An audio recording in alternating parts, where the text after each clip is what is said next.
Like I'm thinking of a dancer who already knows all the steps. When you know the steps, you can just dance and express. So I already know how to paint.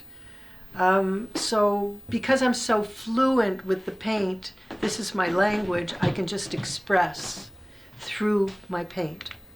My work comes from my own life, whatever that is, but it's not my everyday life, it's the life of my heart, of my spirit.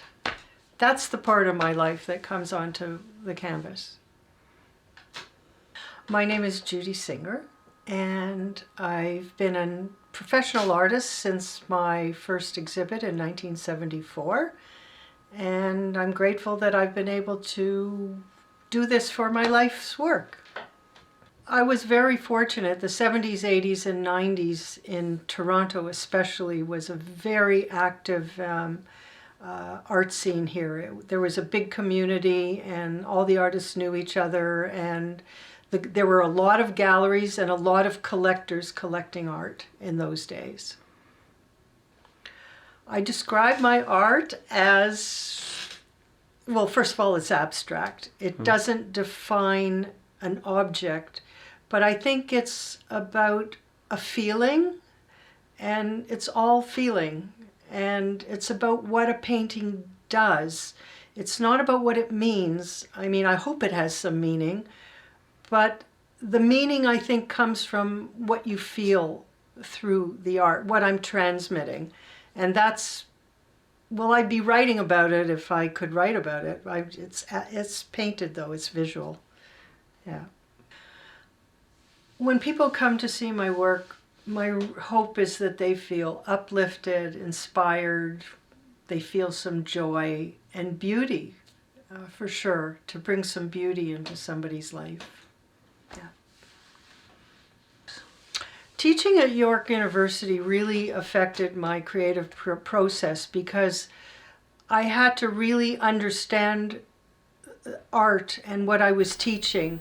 And the more I taught it, the more it got embedded in me on how to create something really, really special. So it was pivotal for me to teach. And I also do love teaching and sharing what I know. My creative process from start to finish starts actually before I start painting. It usually starts a few days before I start a painting. It's like it feels like it's cooking inside me. And then I know that, let's say, that day I have nothing to do. That's my studio day. And that's when I come into the studio, and whatever's been cooking inside, I get into kind of like a trance-like state, and then it's just gone. I have to work very fast because the paint is wet, and it actually starts drying as soon as you put it on the canvas. So I work very quickly. There's no mind involved in it at all. It's all very intuitive and very spontaneous. You have to react to the painting as it's evolving.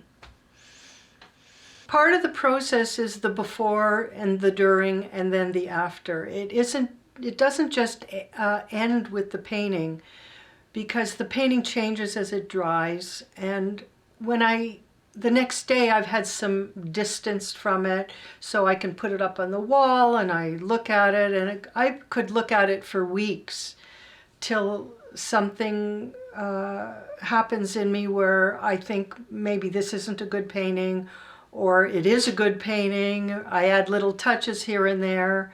So it's quite a long process, even though the painting time may be just 3 or 4 hours. I choose my colors totally intuitively. I have no preconceived idea. I just open all my paints and I start choosing, and I don't know why. I have no clue. It just comes from a deep part of myself, and I just do it intuitively. There's no rhyme or reason, again, to how I choose colors. And anyway, color is my most favorite thing in a painting. I love color. And I think I've quoted Matisse before, who says, color is magnificence and eye-catching. And I love Matisse's color. Yes, love it. One of the techniques I use when I paint is to wet the canvas. And I learned this technique from Helen Frankenthaler, who is one of the greatest artists of abstract expressionism. And she was one of the first artists who did not work on a primed canvas. She would stain her canvas, meaning the paint went right into the fabric of the canvas.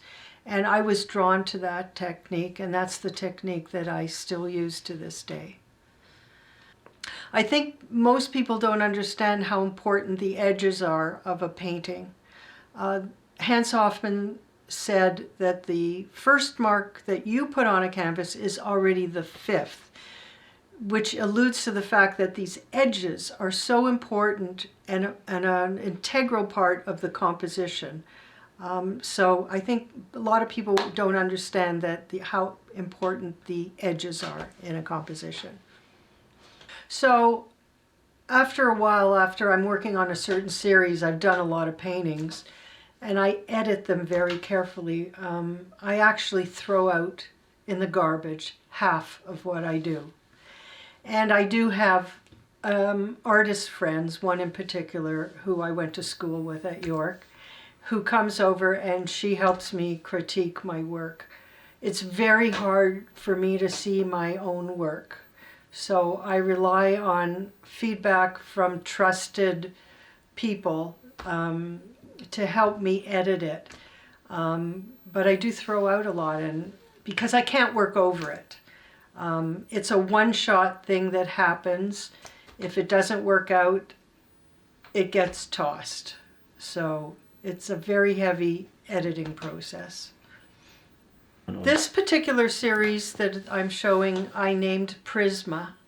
And I called it Prisma because, well, it's kind of funny. In my dining room in my home, we have a crystal chandelier that hangs over the dining room table, and it reflects into the window in the dining room, and I sit opposite that window. And at night, when the chandelier is lit, if I move my head back and forth, I see all these little colors come up, different colors from the prisms.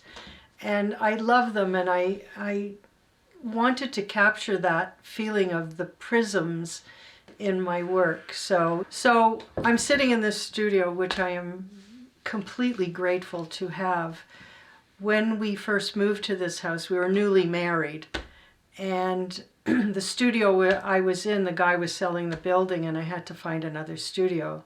Well, I'm very grateful that Henry had the foresight, Henry's my husband, to create this studio for me. He insisted on it. I said, no, I'll go rent a studio, but he said, no, you have to have a studio. He just knew I needed a studio. It's a wonderful gift. I mean, we were newly married. Who knew if we were going to stay married? Here we are married, 38, almost 39 years. And you had the foresight to build this wonderful gift that I have. Because what's an artist without a studio, right? I'm so grateful to have. And it's great to be in a place where I've totally forgotten about my everyday life, physicality, any of that. It's just a total creative place. That's what it is. Yeah. A lot of people ask me, what does your painting mean?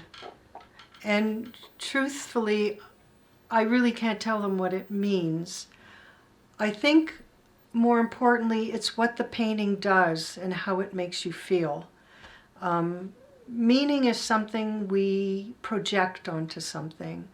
And I hope that there's meaning in my painting, but I don't think that's the most important thing. Is the painting resolved? Does it hold together? Does it inspire feelings in you? Those are the most important things about a painting, not what it means, because truthfully, I don't know what it means. Matisse said that good art is like sitting in a comfortable armchair. It's like a respite from your everyday life. Yeah, it inspires your humanity in yourself. So, and feelings, yeah. And beauty. There you go.